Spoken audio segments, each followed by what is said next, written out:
Good evening, everyone. I see that we still have attendees making their way in, so I'm going to allow a couple more seconds before we officially begin our program.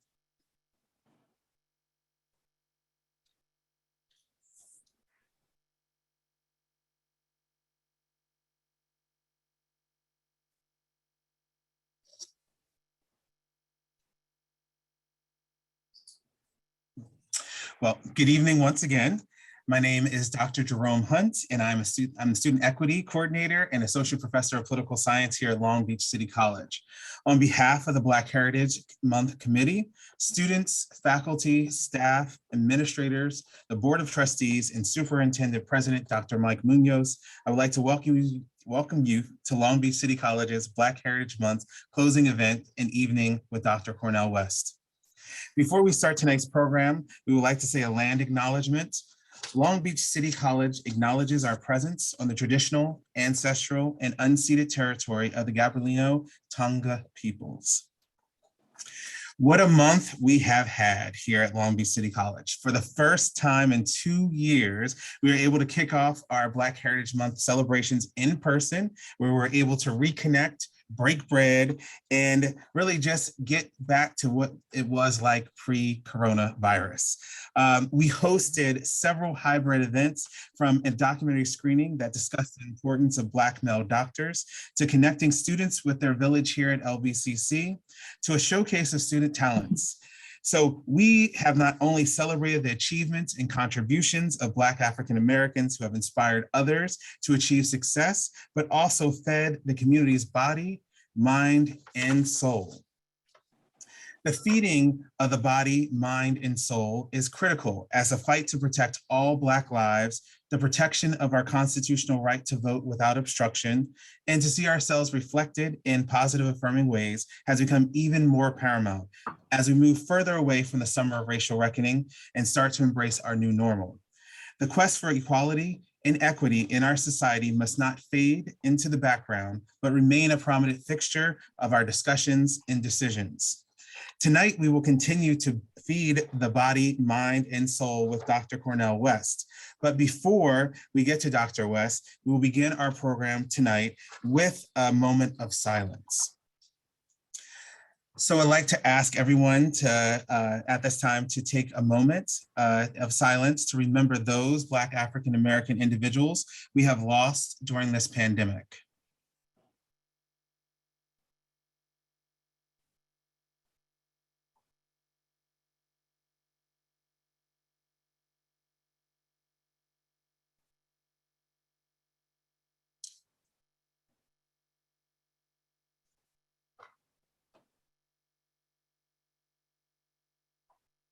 Thank you. Now at this time, I would like to turn it over to Shaheen Johnson, Professor of Sociology here at Long Beach City College, who will introduce Dr. West. Shaheen? Greetings. My name is Shaheen Johnson, and I am an Assistant Professor of Sociology here at Long Beach City College. I am deeply honored to introduce Dr. Cornel West as our closing keynote speaker for Black Heritage Month. My first memory of Dr. West was during my freshman year at California State University, Long Beach. I was a new member of the Black Student Union, and he was a keynote speaker at our Black Consciousness Conference. This was back in the early 90s, shortly after the release of his now classic book, Race Matters. During this time, Black students on the campus of Cal State Long Beach had a deep thirst and appreciation for knowledge, especially when the source of that knowledge stemmed from someone who looked like us.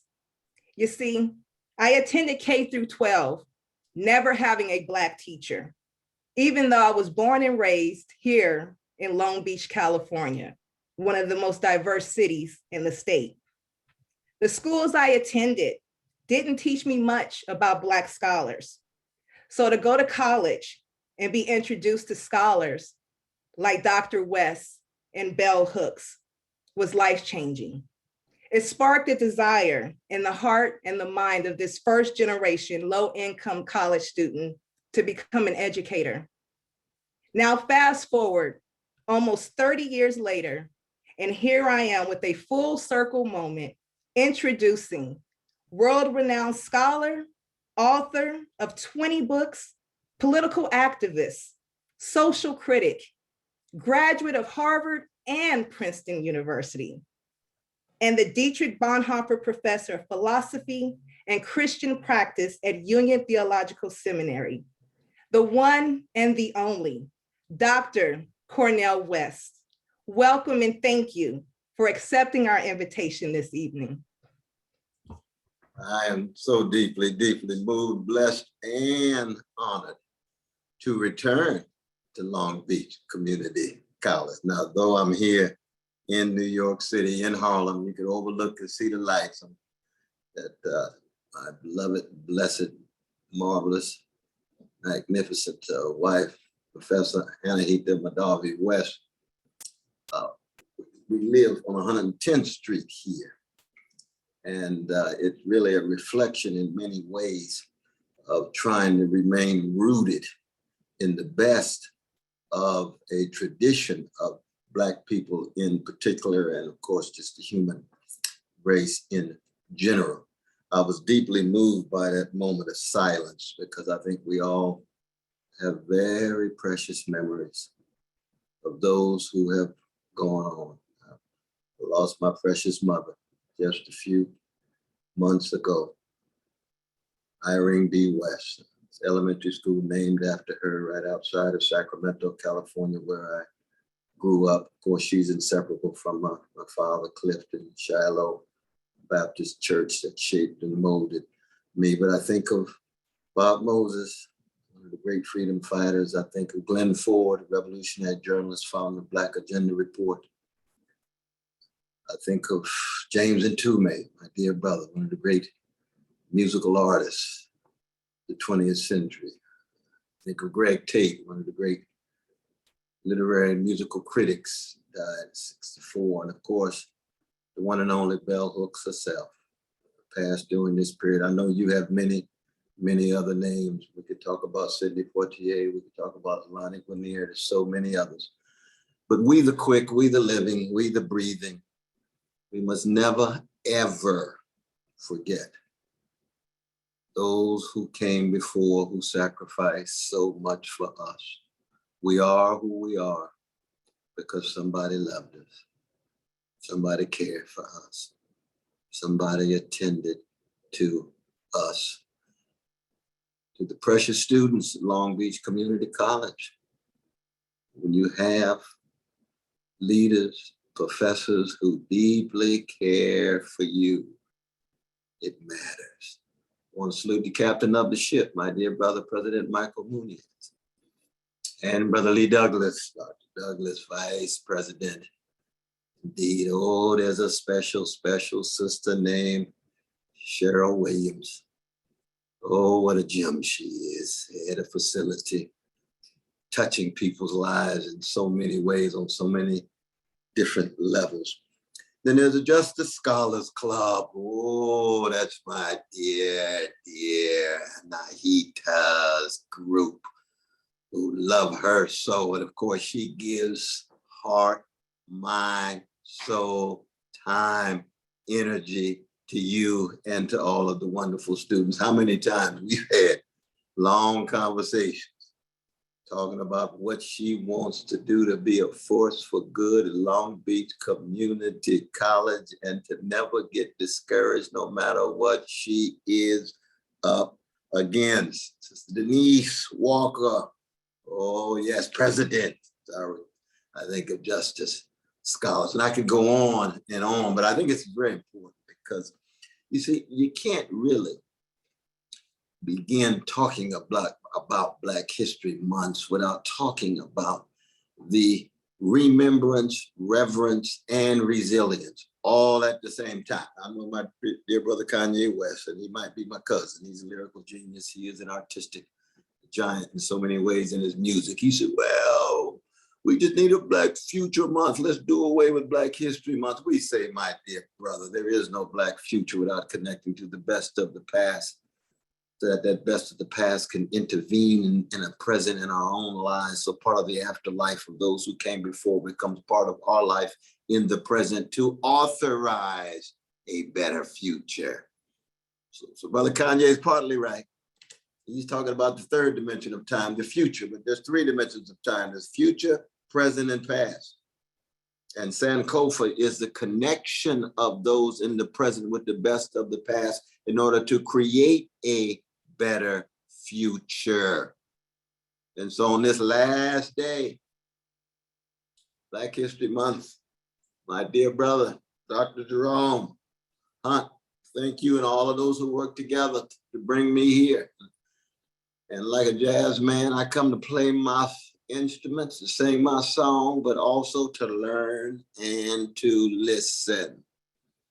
The anthem of Black people, lift every voice. Doesn't say lift every echo. We're not here to just be extensive echo chambers just to generate copies, imitations, semblances, simulacra. No.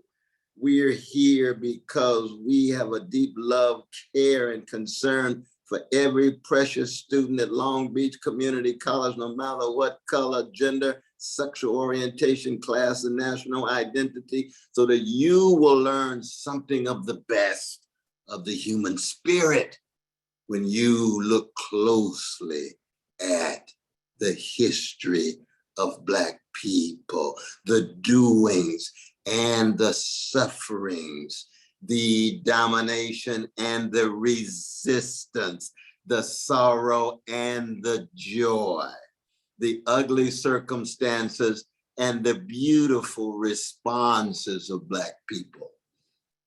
It is hard to find in the modern world a people who for 400 years have been so chronically hated, and yet every generation produced love warriors in the face of that hate.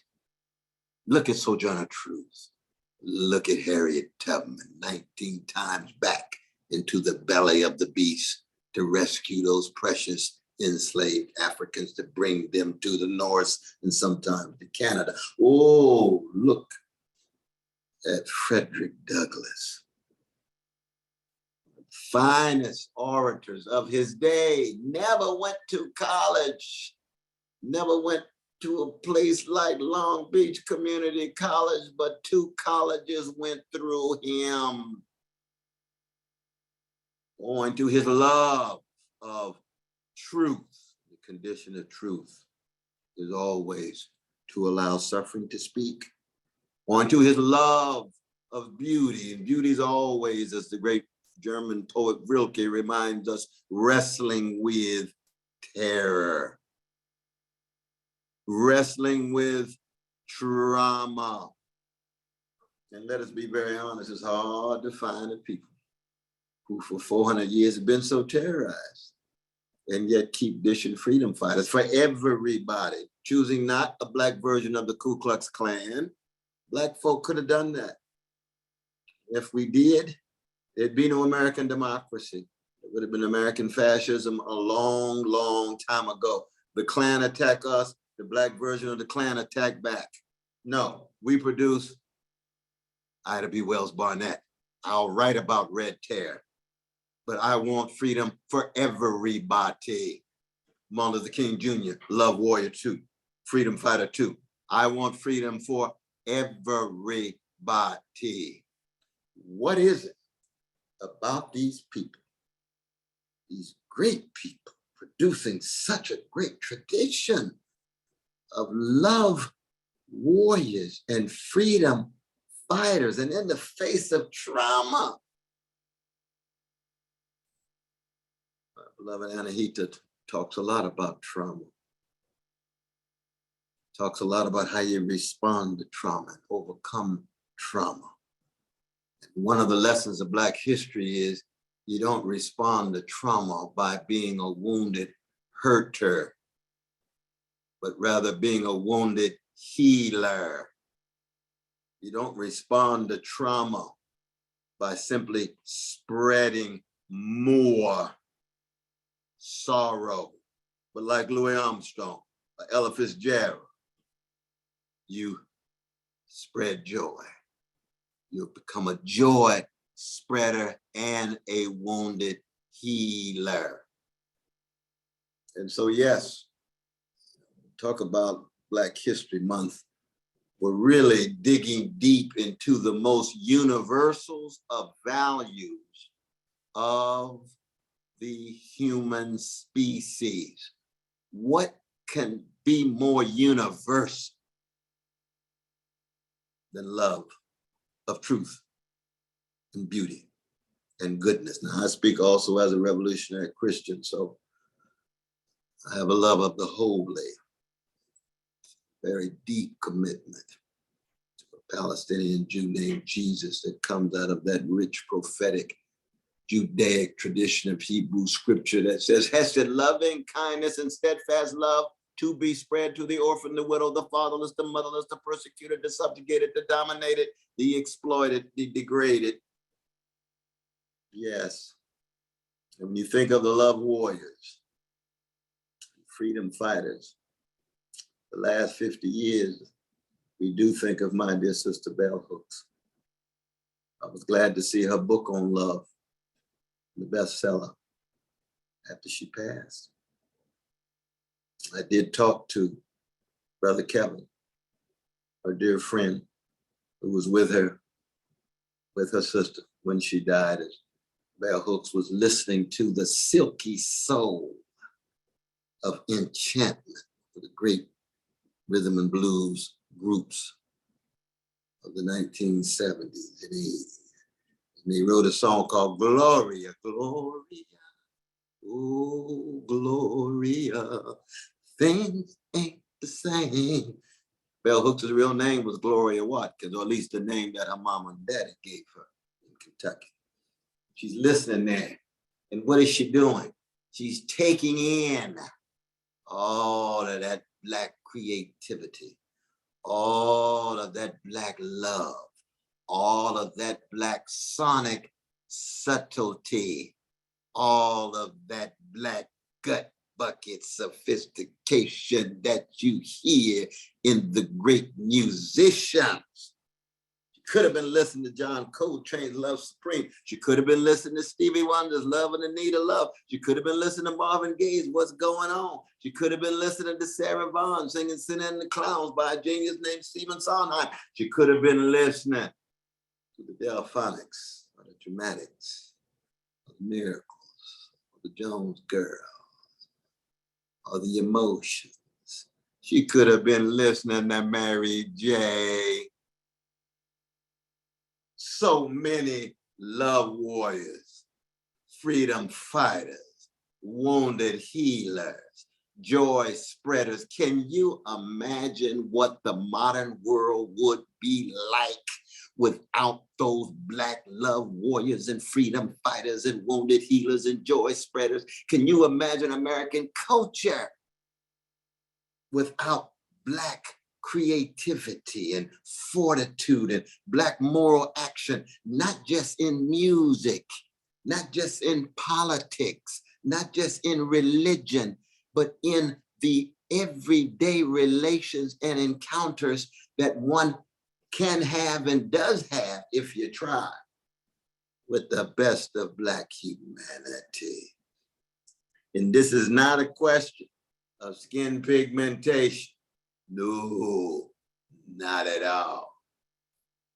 No, part of Black history, the history of Black thugs and Black gangsters and Black cowards. But we're talking about the best of Black history. Every community, brown, Black, white, Italian, Catholic, Jewish, Muslim, Palestinian, Arab, Iranian, has the best and the worst. And if we tell the full truth, we acknowledge we got the best and the worst inside of us. But it's those who allow the best to outrun the worst, to allow the best to conquer the worst, that you get the Malcolm X's and the A. Philip Randolphs and the Toni Morrisons and the James Baldwins. All of them what? love warriors, freedom fighters, wounded healers, joy spreaders, but they're not in denial of the ugliness of America, the ugliness of the modern world, the ugliness of the human condition. And what is the ugliness, Brother West? The ugliness constitutes what the great Howard Thurman, the teacher of Martin Luther King Jr., called the hounds of hell, of hatred, greed, hypocrisy, envy, resentment.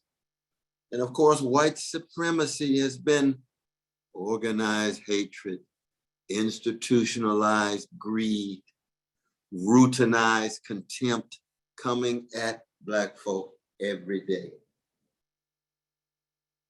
This connects us at the deepest human level to our precious indigenous brothers and sisters. Slavery was not America's original sin. The original sin was the settler colonial experiment coming from Europe, those precious Europeans trying to get away from persecution. Precious, why? Because they're human beings like anybody else, but they get here and they subordinate and dominate indigenous people. That's the first original sin of white supremacy.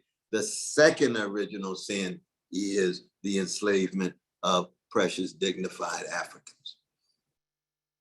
And then it begins to take on life. The expansionism of the Mexican War. I mean, of course, you all know Long Beach itself was once not just indigenous people's land, which it was, but also it was Mexico. And it was a massive gentrification, a power grab, and a land grab in the 1840s. Even Ulysses S. Grant, the president himself, who fought in that war at a high level of leadership, said it was a power grab, a land grab. That's the worst of the human condition, the making of America. That's white supremacy also at it. So when we talk about Black history, it takes us to some of the fundamental challenges of American democracy. It takes us to the most basic universal values of love and freedom and joy and healing. What is life? Any human life without love, without joy, without freedom, without healing. You can look at what's going on right now in the Ukraine through the eyes of Black history, keeping track of ordinary people's struggles, invasion, intervention, violation, national sovereignty, violation, international law, gangster activity driven by hubris and greed of a gangster named Putin. We just tell the truth. Now, of course, America comes along and says, we are the country with moral authority. We're going to make sure that Putin's gangster activity is opposed. Okay, fine, but what moral authority does America have given its interventions, invasions, violations of national sovereignty, undercutting and violating of international law in Latin America? How many invasions and occupations in Latin America by the US government, given the US sphere of influence?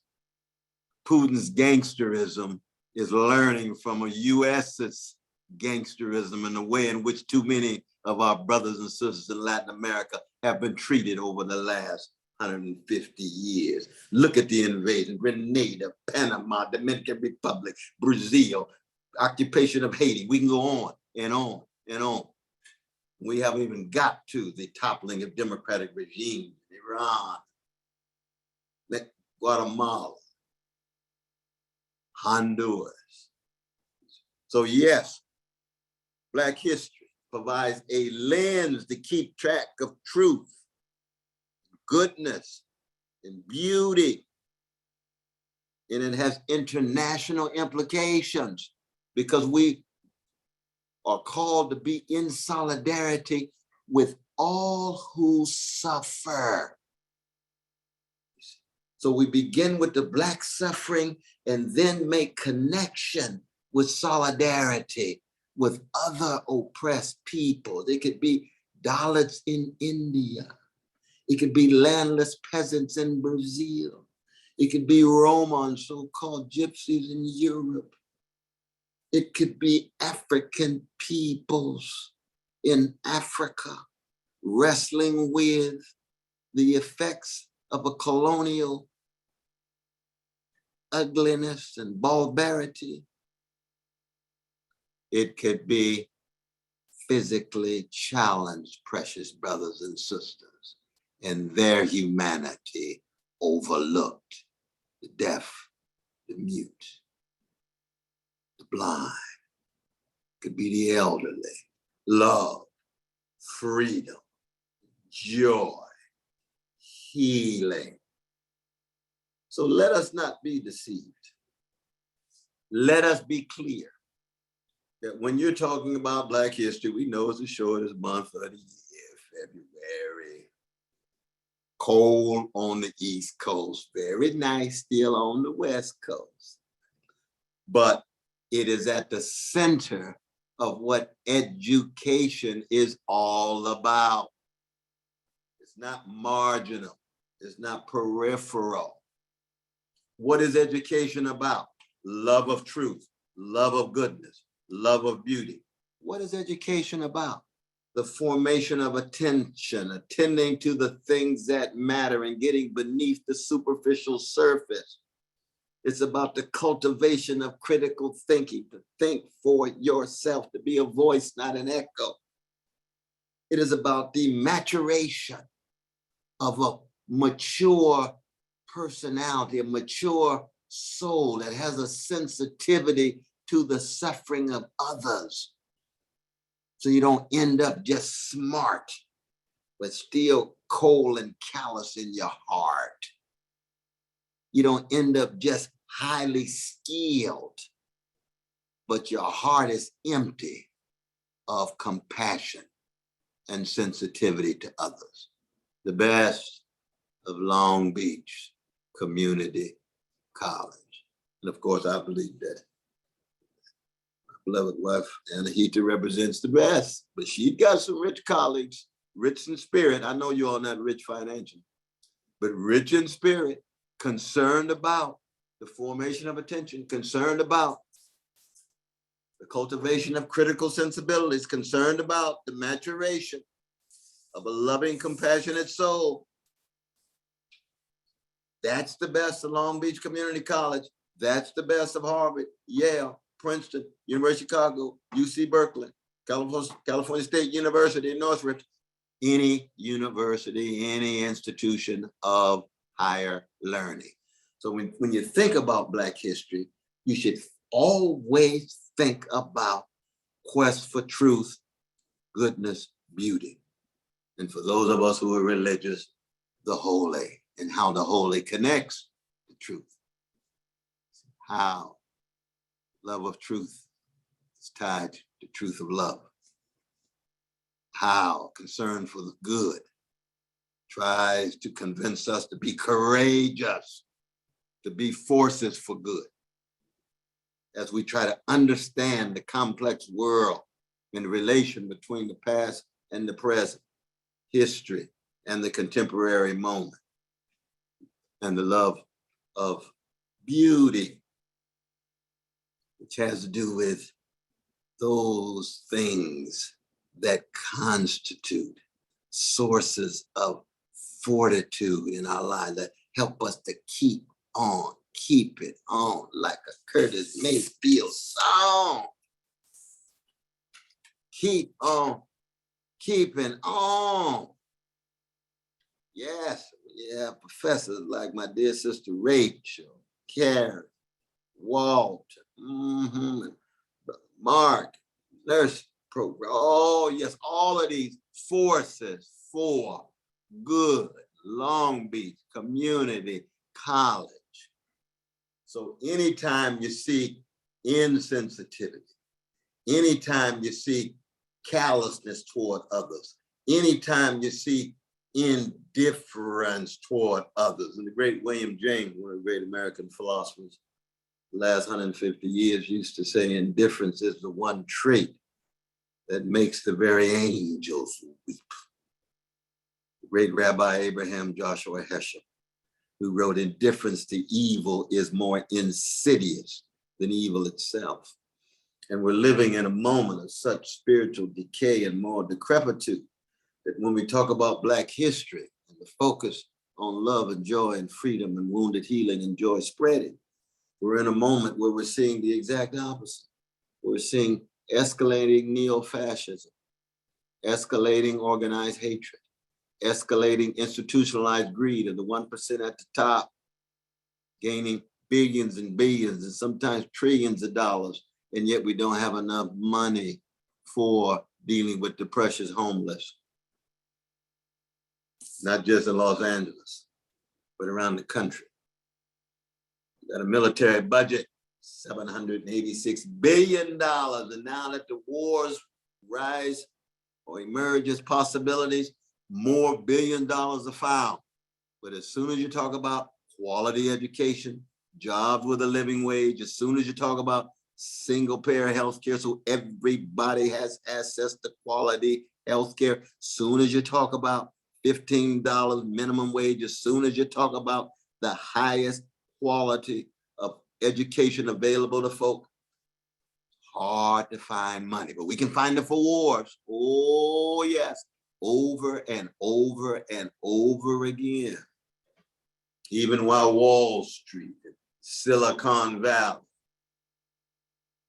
take in billions and billions of dollars of profit, what happens to the 40% of our precious fellow citizens who live near poverty or in poverty? That's why the great William Barber's movement is so very important, the Poor People's Movement, building on the legacy of Martin Luther King Jr.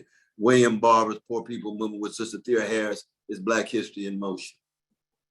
Keep in mind too, that see, Black history is not just a matter of Black people. Not at all. That when Eminem took a knee the other day during the Super Bowl halftime in the name of fairness and justice in the NFL that is oftentimes run like a plantation in which 32 billionaires own the clubs, in which there's only 2 Black coaches and one just recently announced in which 72% of those on the football field are Black. It only lasts 4.5 years and it's over. And you get this magnificent Black musical tradition, the greatest of modern sonic traditions, unbelievable creativity, fortitude, and action, moral action.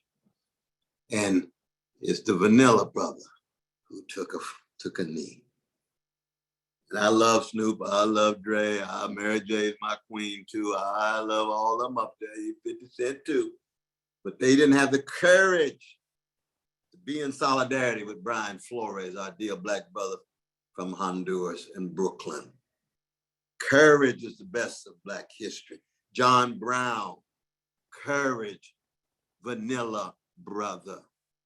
Ann Braden, Vanilla sister. Black history is about Black suffering and Black doings, and those who choose to be in solidarity with that suffering in order to resist, to fight, to cultivate their minds,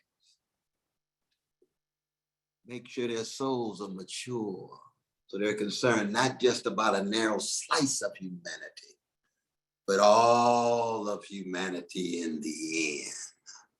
Oh, what a history. Do we need that kind of lens through which we view the world? Do we need that kind of broad scope of feeling and compassion and love? Do we need that kind of courageous action that we see exemplified? Yes, more than ever.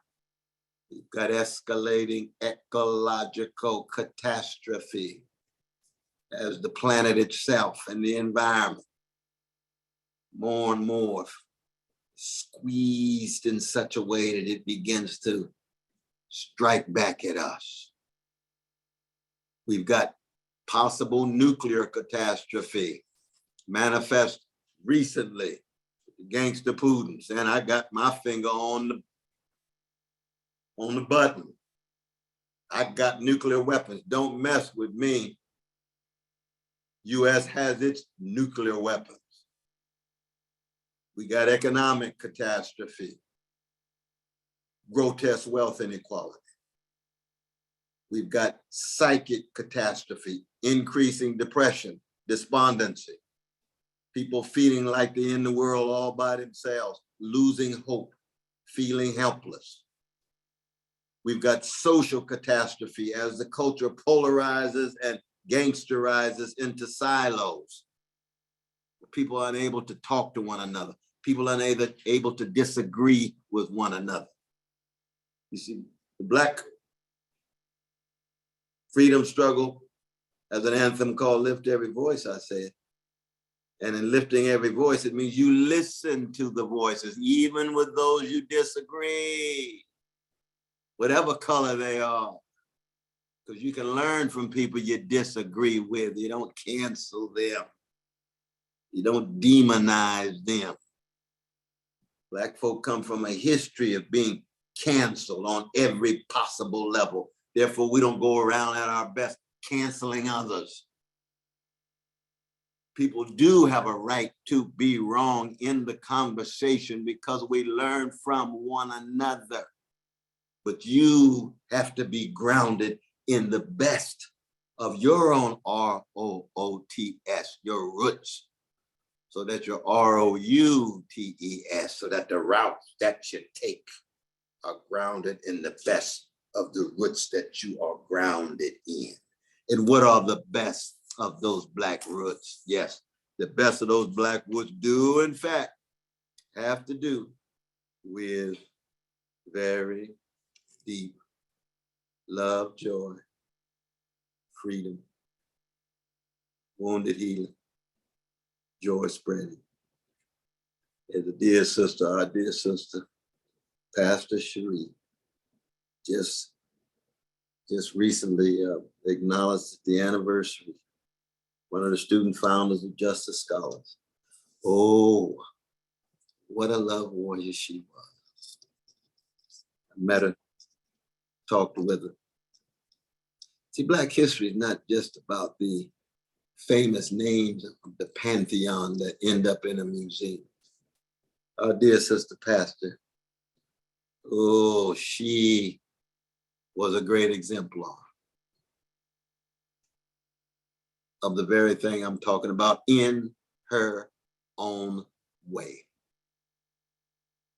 I would say the same thing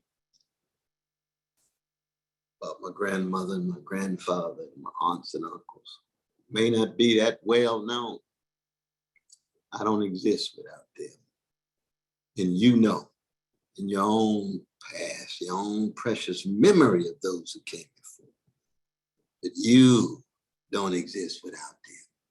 So when you think of Black history, Long Beach Community College, always connect the local with the global, the particular with the universal, and be very clear that, as in the language of Mary Ellen Pleasant, the godmother of human rights of California, first Black woman who was a multimillionaire in the 1850s, who gave John Brown $500,000 that he had a note in his pocket when he was executed at Harper's Ferry. She said, I would rather be a corpse than a coward. That courage is the enabling virtue of all the other virtues. That there is no Black history without mustering the courage to love, the courage to fight for freedom, the courage to be a wounded healer, the courage to be a joy spreader. More than anything else these days, you've got to cut back on the conformity, the complacency, and the complicity and cowardliness. We need courageous, yet still humble truth tellers and justice seekers.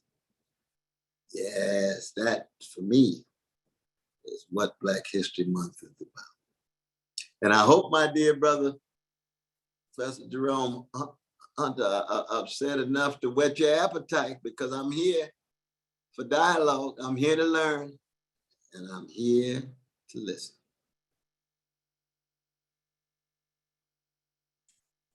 Well, thank you very much, Dr. West, for those words of wisdom that you just imparted. And I have to tell you, I wrote something down that I'm going to carry with me that you said, and it's courage is the best of Black history. And I definitely think that is something that we need to keep in mind, moving forward. So I want to thank you so much for your words there. Right now, we're going to welcome our student leaders in who have some questions that they are going to be asking of you. So I'm going to give them a second to be added to our screen here. Okay, so we are very fortunate to have Richard Blackman here, Ava Cross, and Asia Davis representing our wonderful students. They're all in leadership positions here on the college, and Wonderful. And I'm randomly going to I've randomly assigned them the question to the order to ask their questions. Excuse me. So we're going to start with Richard, if you wouldn't mind asking your question first. Thank you, Dr. Hunt, and thank you, Dr. West, for being here. It's such an honor to have you here to close out our Black Heritage Month celebration. And growing up, before my father passed, and when I was just growing up, he always loved Dr. Cornel West, Malcolm X, and Public Enemy. So it is an honor to actually, be here with you today, and I wish he was here to see this. So I'm gonna start off with our first question here. You have a thorough history of political activism, and not only political activism, but also sticking to your word and fighting for what you believe in. So what advice can you give to students and young activists about fighting for what you believe in and getting involved in activism? Well, I appreciate those kind of generous words. And of course, we salute your precious father. Oh, Lord, you know how proud he is looking at you right now from above. It makes a difference. I think of my dear sister, Dr. Kashara Moore, who I have such great respect for in a variety of different ways, that when you think about what to do, you should think about your calling, not just your career. You should think about your vocation, not just your profession. And so each and every student, just like your voice, just like your fingerprint, uniquely, singularly, irrepeatably you. There's no other person in the cosmos like each and every one of our precious students at Long Beach Community College. And therefore, that voice, that singular expression, has to be rooted in a singular calling. And the calling means you have been touched in such a way that you're willing to move in a direction, not just in the name of popularity. Because callings are not about popularity. Callings about what? Integrity. That's something deeper. You see. Moral consistency, not just financial prosperity. You all see the point I'm talking about. And of course, we all need money, and we all need jobs. Of course, we all need cash. Wu-Tang Clan say what? Cash rules everything around me, cream, but not me. Surround me, the Wu-Tang said. That's part of their wisdom as great artists and freedom fighters, wounded healers. You see, and love warriors, you see. And so when you raise the question, each student has to answer that in the private chambers of their own heart. Even your own mama and daddy can't define for you who you choose to be. You got to choose. Just like when you fall in love. You don't ask your mama for permission. You ask your mama for consultation. She got some insights, but she's not gonna make the choice. You got to make the choice, right? So it is with your calling. And so in that regard, when we think of the students, how they choose to pursue their lives to be forces for good. Some will choose poets, some will choose doctors, pharmacists, lawyers, all the different possibilities. But in the end, that bottom line's got to be true to yourself, integrity, honesty, decency, generosity, tied to the love, the freedom, the joy, the wounded healing, and joy spreading. I salute you, my brother. Thank you, Dr. West. And good luck on that board you on, you know what I mean? Thank you, thank you. I'm telling you, you know, as these boards can be though, brother. Good God Almighty, it can be a challenge. People get on the boards and kind of forget about what the fundamental purpose is and start just playing PR games and things. You know what I mean? You know, this narcissism and hedonism start overspread. You say, no, the board is about making sure the students are center stage. You keep that pressure on those, whoever's on that board, whatever color they are, whatever gender they are. Thank you.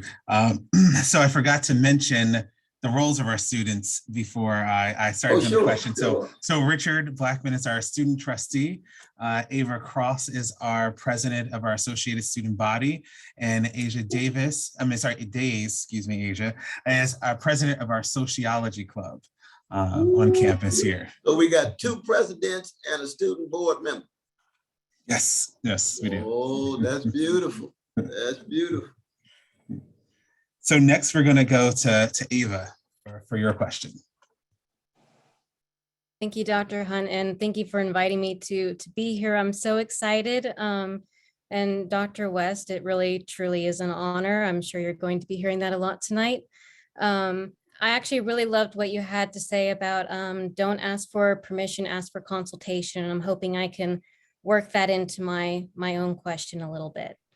So you just heard that I'm the current ASB president, and I feel extremely lucky that where I am now in my life, I can say that I've had some truly incredible mentors who have meant a lot to me and who have helped me to grow as a person and in my ideas.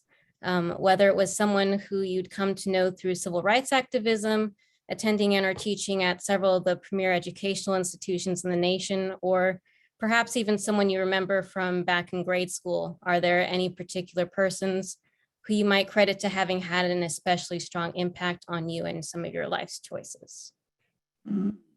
What a wonderful question. I mean, other than mom and dad and Cliff and Cynthia and Cheryl, outside of family, you think? However you would like to interpret it. I'd love to hear your answer either way. Oh, yeah.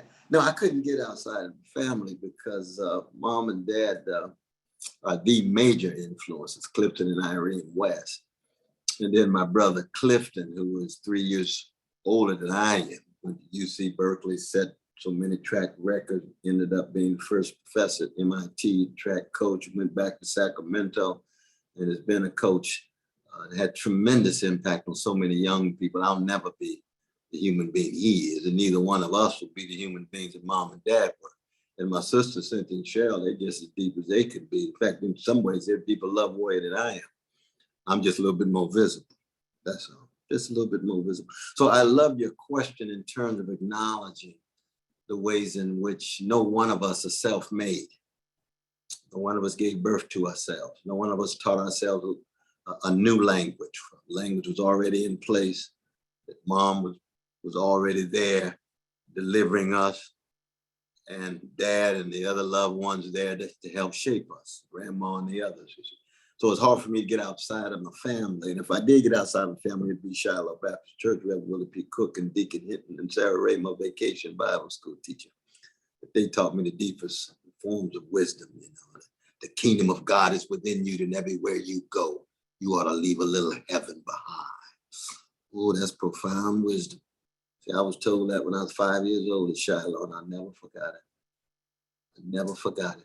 So I appreciate your question, and I salute your presidency. That's very, very important. I think you understand that distinction I was talking about in terms of success and greatness. That attaining the presidency is magnificent success. That's time to break dance. You and your loved ones, your mom and daddy, that's a beautiful thing, Sister Ava. She is highly successful there in Long Beach. Then greatness is, what do you do with your success, right? How do you use it? What kind of person Sister Ava is of service to the student body and making sure that you're leaving that heaven behind and leaving the world better than you found it during the years that you're in. And that's true for all of us. So I salute you, my dear sister, very much so. Thank you, Ava. So next we will go to Asia for your question. Thank you, Dr. Hunt, and thank you, Dr. West. And again, it is just an honor. I'm over here fangirling and just smiling ear to ear, just being able to hear you speak. So very excited and very honored to be within your presence, even if it is virtually.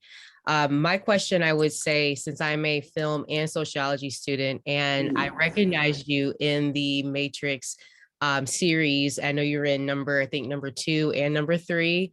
And wanted to know, how was that experience for you coming from a philosophical perspective, being able to give commentary on that film and being in the movies as well? Because as we know, The Matrix is a very, very complex reality. So I'd love to hear your thoughts on that. Ooh, appreciate the question. Again, salute your presidency there. I didn't realize you were in film as well. I know you head of sociology, but film is so very important because I think we had to be true to our callings, and part of my calling is to communicate in any way I can. That's why I made, the albums that I did with Prince and Talib Kweli, KRS-One, Jill Scott and Gerald Levert and others. That's why I tried to be on radio and TV and also in film. Now I was blessed because of the Wachowskis, that they were so kind that they called me up and said my writings had some influence on the writing of Matrix 1 and 2 and 3. And so we ended up in Australia and we made 2 and 3 together. It was powerful. And we had reading groups, Keanu Reeves and Lawrence Fishburne and Nona Gay, of course, the daughter of the great Marvin Gaye, who was in the film, and so many others who were there. And then when it came to the commentary with Brother Ken Wilber, they were kind enough to bring me back and have that reflection on every scene of all 3 at that time. So that it was a real blessing, but it all had to do with just trying to communicate, trying to engage in truth telling and justice seeking in whatever venue, whatever context it is. And even, as a Christian, people invite me to a mosque, beautiful. I'm telling them up front, I don't exist without Malcolm X. He was a Muslim. I don't exist without Muhammad Ali. He was a Muslim.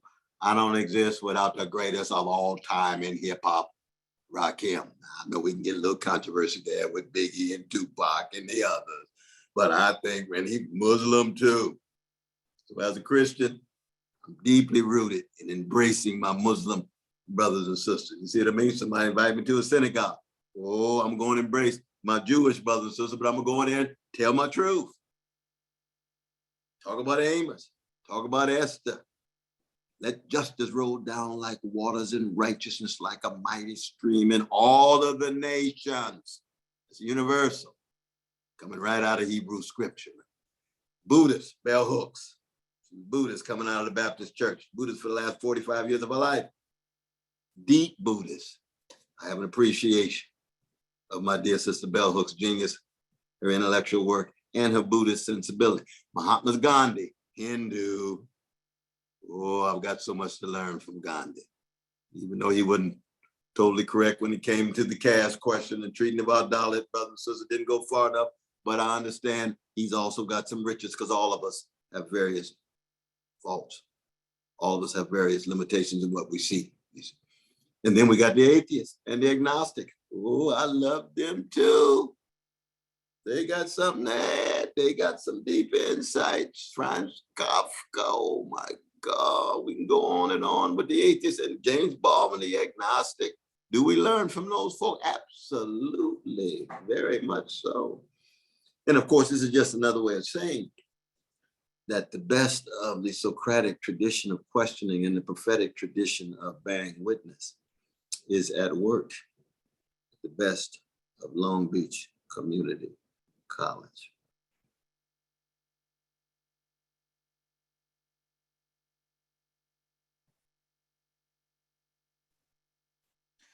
Thank you very much, students, for those wonderful questions for Dr. West. So now we're going to turn our attention to the questions that we've been receiving throughout the webinar here. Ooh, We wonderful. have a large list of questions I'm seeing here. I know that we have limited time, so I'm going to try. No, we go with the spirit. It's Long Beach Community College. Here we go with the spirit. Not calendar time constraining us. Well, we appreciate that. So I will get us started with the first question from our attendees. And that question is, I love what you said about letting the best outrun the worst within us. Sometimes the temptation to let the worst outrun the best is very strong. How can we resist the temptation when we are faced with it? Wonderful question indeed. Do we have names of the question or just mainly?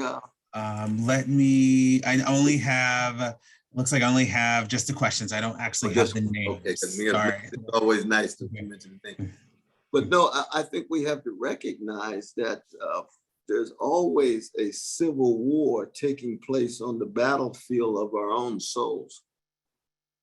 It's the good versus the bad. It's the courageous versus the cowardly. It's the best versus the worst. And we can't do it on our own. We can't do it all by ourselves. We have to have close friends, family, partners to reinforce the best. And that has to do not simply with the present context, but we need past voices to reinforce the best in us in present. What we read, how we read, what we listen to in our music, how we listen to the music to keep us going. This has to do with the teachers and professors that we have at Long Beach Community College. And it has to do with the memories of the teachers that we had in elementary school to keep us going. Those who believed in us, affirmed us, empowered us, enabled us. So that, I tell my students all the time in my class, you're there to learn how to die in order to learn how to live. Because the worst of us needs to die in order for the best of us to live. Well, Dorothy Day wrote a eulogy for Martin Luther King Jr., Catholic worker, 1968, April 5th, the day after he was murdered in Memphis. So Martin Luther King Jr. learned how to die daily. That's a vanilla sister, Catholic sister, great love warrior, freedom fighter, wounded healer, joy spreader. And she's saying that about Martin King, one of the great ones as well. Dying daily in order to be reborn daily so that you're stronger, more fortified, hoping that the best is conquering the worst. Goethe says the same thing in Faust. How do we reconquer our spirits every day so that the best can emerge? And he's saying that in a much more non-religious context. Goethe was a kind of modern neo-pagan.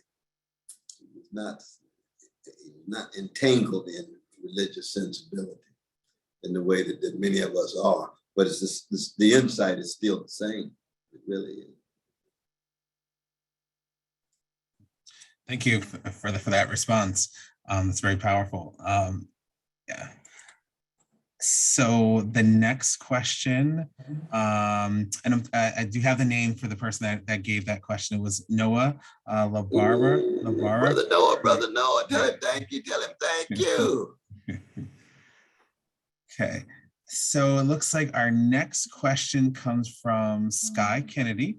Their question is, though we have made so many strides in diversity, knowledge, and understanding of all people who live in the United States and the world, we are in a time that those strides have been eroded by people's actions, the changing laws of the individual states, and at the federal level by the Supreme Court.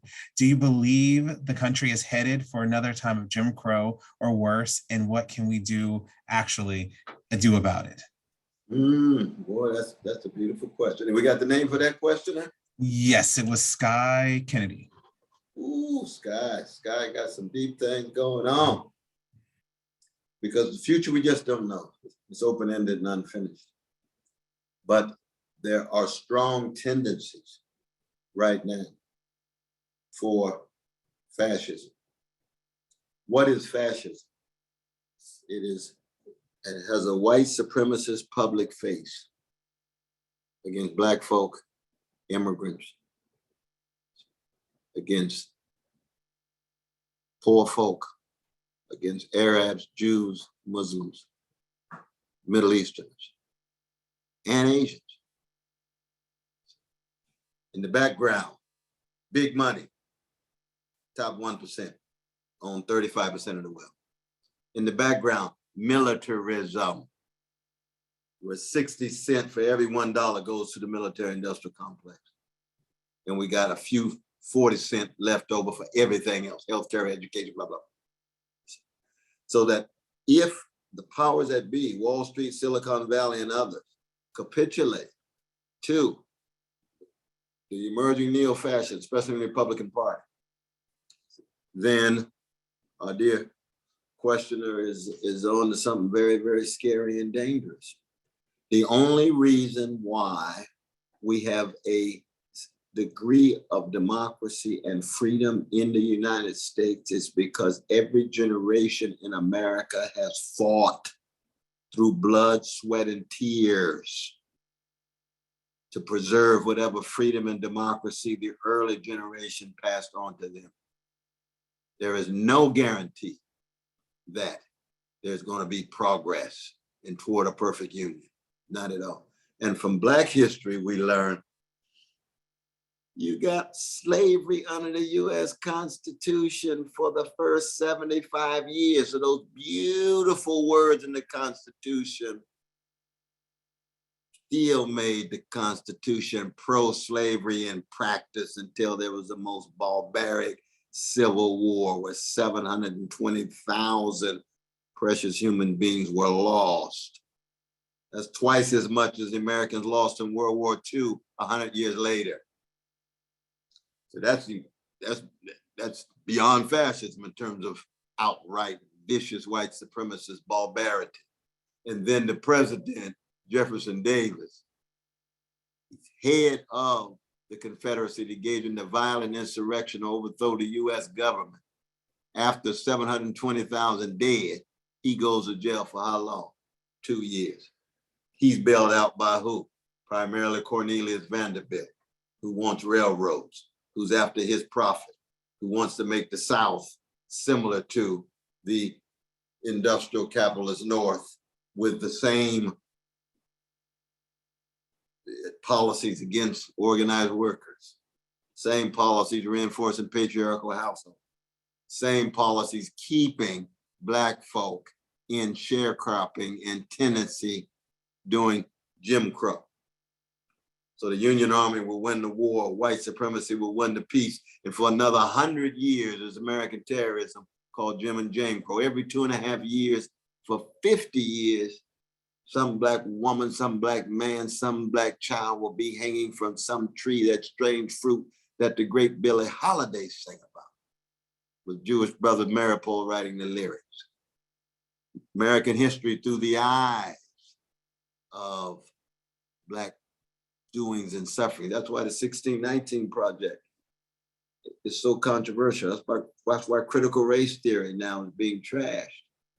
Because if you look at America through the eyes of Black doings and sufferings, of Black enslaved people, Black terrorized people, Black traumatized people, America doesn't look too pretty. No human history looks pretty if you look at it through the eyes of oppressed people.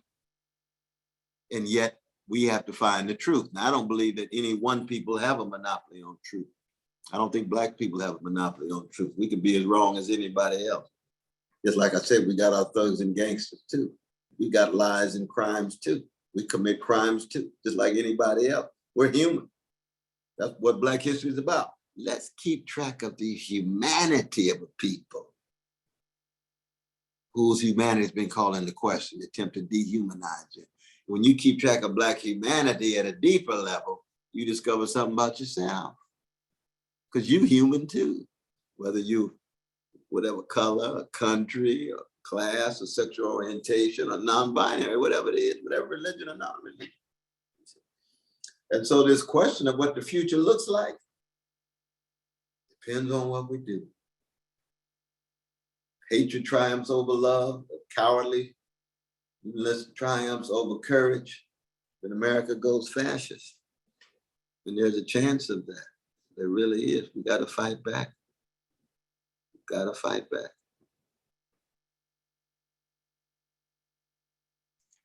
Well, thank you. As like a follow-up to that, how do you think that we can fight back as America, or as Americans, I should say? You start back right in your own context.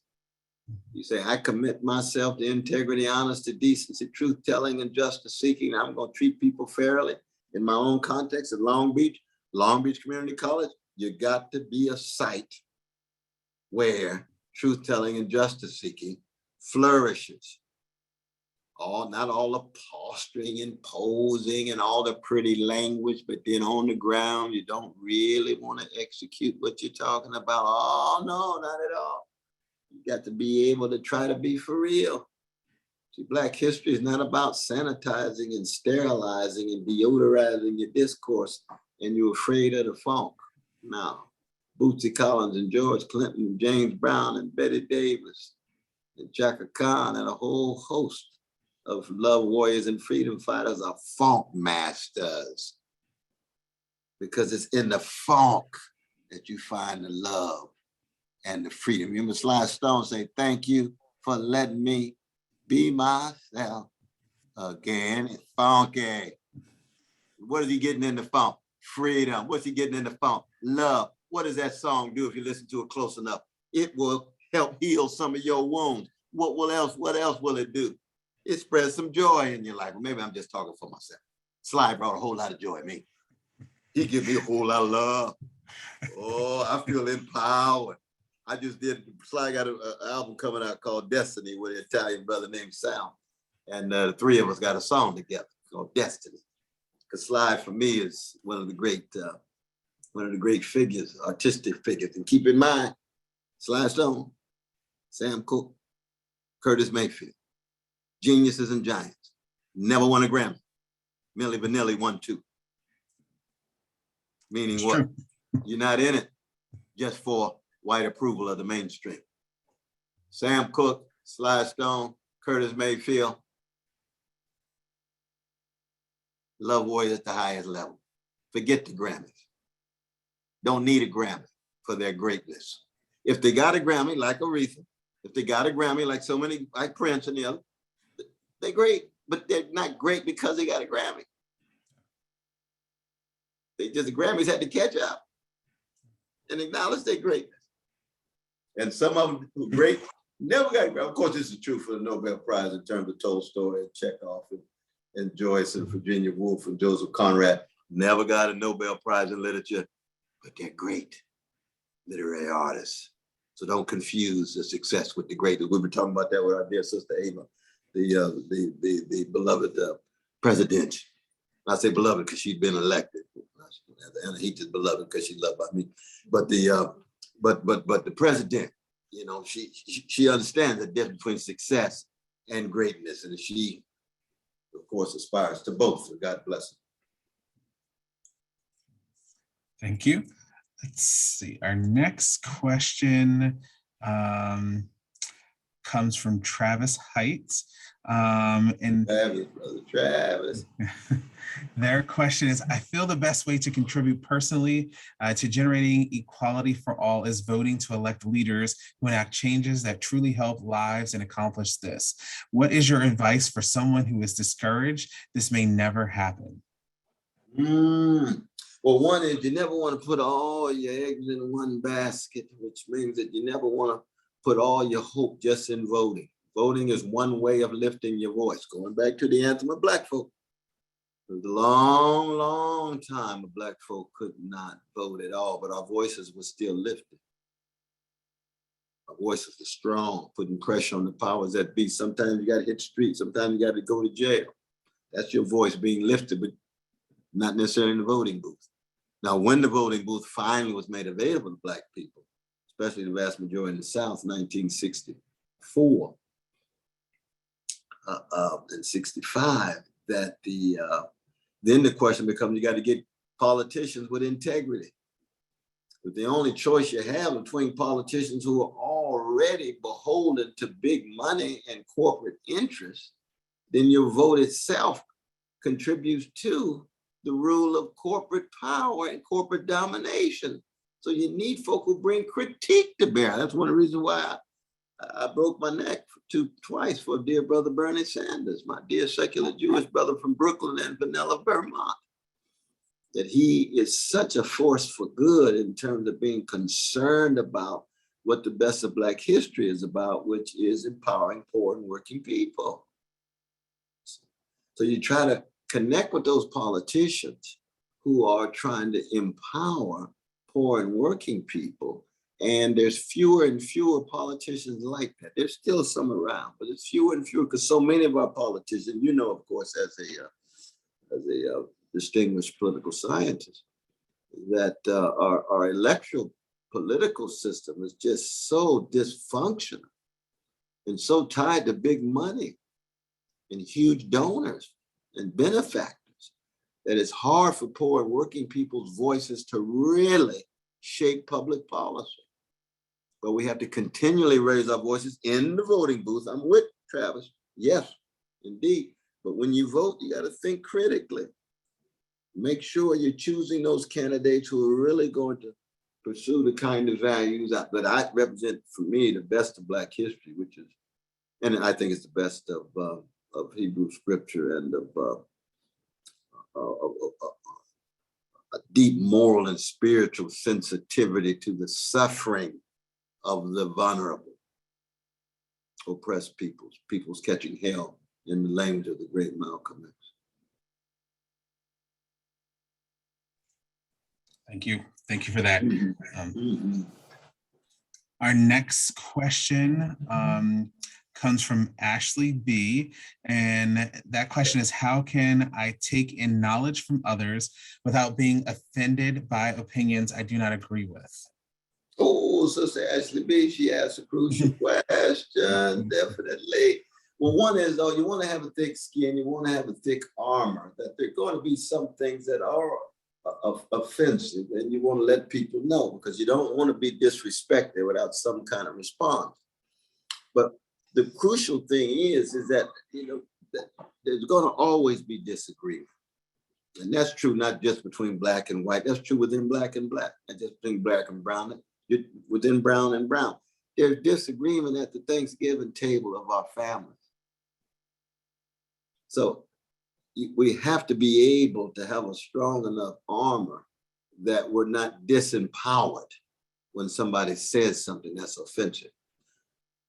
But when it's offensive and intentionally disrespectful, then you got to make sure people are accountable. Say, hey, wait, this is something that I don't just disagree with, but you know, I don't want you disrespecting me. That doesn't mean you cancel them. It doesn't mean that somehow by canceling them, that they're no longer in the world. They're not running around offending other folks. You want to try to educate them and say, wait, this is why this is offensive. You need to understand this. Now, if you are intentionally disrespecting or offensive, right, then, you know, it's time to pull back because, you know, you got every situation is not a situation of Socratic dialogue. When Jesus went into the temple and ran out the money changers, that was not Socratic dialogue. That was because he had such a profound love for poor people. He hated them to be exploited like that. That's how he ends up on the cross, because he went in that temple and ran out those money changers, you see. So he's willing to pay a major price out of what? Love, freedom, joy spreading, wounded healing. Story of a Palestinian Jew named Jesus right there. Again, so much the best of Black history. I think it's the best of human history, actually. Very much so. So that what you don't want to do is to think that the only time you can have a conversation is when something is so completely safe that you're never in any way unnerved or unsettled. Education is about being unsettled. It's not about being disrespectful. I'm with my dear sister there, but you don't want to shut down conversation simply because in a disagreement, it begins to spill over to a certain kind of sense of being offended. You just let them know and say, I will not disrespect you. I don't want you to disrespect me. I don't know, is she a Black sister? It's hard to say. That I'm not sure. Right, but if she's a Black sister, I'm a self-respecting Black sister. I'm a self-loving Black sister. If it's a brown sister, I'm a self-respecting and self-loving one. And if it's a white sister, I'm a self-respecting. Nobody ought to be disrespected individually or chronically. No, not at all. Not at all. And I know the faculty at Long Beach Community College at its best has its rules. Anahita tells me about the different rules that she has to make sure her class, with all of those precious folk coming in from all walks of life, wonderful, brilliant students, some of them coming out of prison, some of them wrestling with various forms of addiction, some of them in the process of bouncing back in the most magnificent and marvelous of ways. You're gonna be in this room, you're gonna be respected, but we're gonna have some real serious conversations that get tough. But you'll always be respected. That's Professor Anahita Madavi West. Thank you. I'm so glad to hear you say that, because I can definitely say that I share a lot of things with Dr. Anahita as well. I try to make my classrooms a space for discourse where it gets tough sometimes, and you have to have those conversations. All right. But the good thing is, I mean, both of you all see what the students know you love, care, and are concerned about them. That's the bottom line right there. That's it. And so thank you for saying that, because I think that sometimes our students need to actually hear that as well. So thank you. So the next question that I have for you is from Candace Dickerson. And their question is, what advice can you give future teachers preparing to teach critical race pedagogy and fight for the implementation of ethnic studies in K through 12 education? Yeah, you tell us teachers, we as teachers are here to pursue the truth, and the truth about society. Any democracy is the good and the bad, the best and the worst. And so when you talk about ethnic studies is simply a quest for truth of a people whose truths have been pushed to the margin.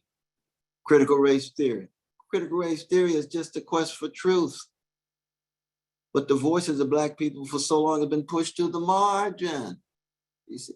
So we need those voices. That doesn't mean that everything Black people say is true. No, we're human, we're mortal like anybody else, we're fallible. But if you don't take seriously our voices, it means you don't take seriously our suffering. If you don't take seriously our suffering, you don't take seriously our humanity. And if you don't take seriously either one of those, then your history is gonna be a sanitized, whitewashed history that pats you on the back, rather than a full-fledged human history in which the best of white brothers and sisters will come through. The worst of white brothers and sisters will come through. The best of Black people will come through. The worst of Black people will come through. Now that's the real history. Just like the history of our individual lives. The best of Brother Jerome, the best of Brother Cornell. The worst of Brother Jerome, the worst of Cornell. How come we human beings like everybody else? Is that true, my brother? It is very true. Yes. Definitely. So thank you, Dr. West. I want to thank everybody for all the questions that they had in the chat. And, unfortunately, we couldn't get to all the questions, that you had, but I wanted to actually end on this last question for the event is that when it's all said and done and when you retire and, enjoy the life that you have well earned, what do you want your legacy to be? What do you want people to remember about what you contributed to our society? I mean, for me, I've always lived my life trying to put a smile on my mama and my daddy's face because they set such a grand example of what it means to be serious questions for truth and beauty and goodness and the holy. As human beings, as beautiful Black people who respected themselves, as Christians who fundamentally believe that in the face of despair, there's always some possibility of honing out some hope. Then in the face of overwhelming hatred, and there's a lot of instances in my family, lynching and so forth, that you don't get in the gutter with the gangster, but you always aspire to a moral and spiritual higher ground. That's where I come from. And so if I could put a smile on their face, they're the real points of reference. I don't really mind the other legacies at all, because legacies can come and go.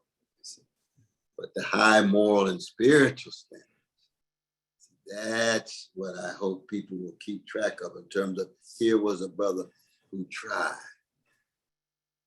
to the best of his ability to aspire to that truth, goodness, and beauty that he saw at work in Irene and Cliff, their parents, the best of their parents, and then was influenced by the Dantes, the Shakespeares, the Stephen Sondheims, the Curtis Mayfields, the Toni Morrisons, the Anton Chekhovs, and others who themselves aspire to moral and spiritual standards very similar to those of Irene and Clifton West, who gave birth to their second son and called him Cornell around. Well, thank you very much, Dr. Westford, for joining us this evening, for honoring the late Bell Hooks and sharing your prolific words and wisdom and experiences with our students and the community that is assembled here on the webinar this evening. We really appreciate you taking time out of your busy schedule and probably what I'm sure is the most busiest month for you out of the year to be with us this evening. So thank you very much. No, you allowed me to end Black History Month this year on a very high note. Indeed, Long Beach Community College got it going on. Thank you so very much. Love y'all. Love you. We love you too. Thank you. So on behalf of the Black Heritage Tri-Chairs, myself, Derek Ori, Krishad Moye, the Black Heritage Planning Committee, the Board of Trustees, and our Superintendent President, Dr. Mike Munoz, I'd like to thank you for joining us this evening and would like to encourage you to visit LBCC's Black Cultural Heritage page for more information about programs, resources, and information here at the college. Additionally, we will be providing information about LBCC's first ever Juneteenth celebration that will be occurring this summer on this site. So we encourage you to check back for more information about that is forthcoming. We hope that you will be able to join us for that and many of our other cultural celebrations that we'll be having for the rest of the semester, including our Black Student Success Week, which will be taking place April 25th to April 29th, and as well as our Women's History Month, which kicks off tomorrow. And I'm proud to say that we have a theme for our Women's History Month here at LBCC, which is providing healing and promoting hope here at LBCC for all of our esteemed female and women faculty members, staff, students, and administrators. So we hope that you will join us for these future events here at LBCC. And we once again thank Dr. West for joining us this evening, and we hope that you have a great evening. So thank you, everyone. Thank you so much. Salute you. Salute you.